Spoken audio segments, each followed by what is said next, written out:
Detroit Lions fans, our time is now. Coming from Tom Pelissero, Jameson Williams has been freed. The NFL is reinstating Lions wide receiver Jameson Williams and the Titans offensive lineman effective Monday, 2 weeks before their gambling suspensions were set to end per source.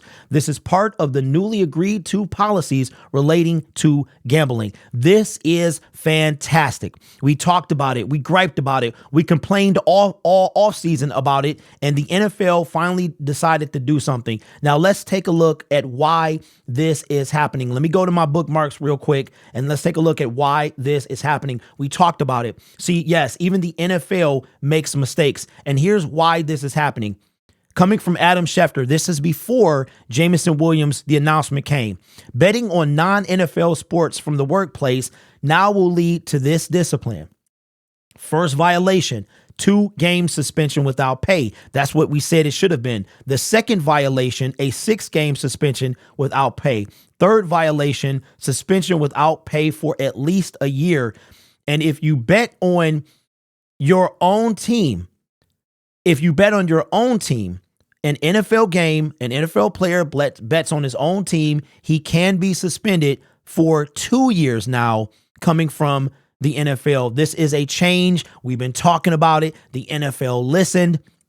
And yeah, he had to serve a 4-game suspension. So right now, for Jameson Williams, at this moment, his suspension would have been done. It would have been done, and he would be able to play. He would have been able to play last week against Atlanta. But you know what? We came out 3-1 from this. We could have been 4-0, and now our wide receiver is back. Jameson Williams, all restrictions are off. He's back with the team. It's the equivalent of time served. And, he was in kind of a prison, but he is now free completely. He can come back to the team, come back to practices. It's like it never happened. The NFL they got this one right.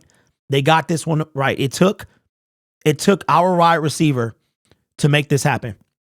Shout out to the NFL. I don't get to say it a lot, especially after last night's garbage, but the NFL got this one right. So again, if you violate a first time, this is all on a non-NFL game. You cannot bet on an NFL game. If you bet on an NFL game, it is now a worse penalty as well. So again, the first violation, a 2-game suspension without pay. The second game would be a 6-game suspension. And the third is a year without pay. Now, they didn't see if there's like a warning system in place, or is this every year? I'm assuming this is a first violation. So that's going to encompass all of that. So you only get one first violation, 1 second violation. So the NFL got this one right. They got it right. It came at the cost of our wide receiver in our team, but we went 3-1. JAMO is back, bro. This is fantastic. Take care of yourself and each other. And as always, go Lions. JAMO is free.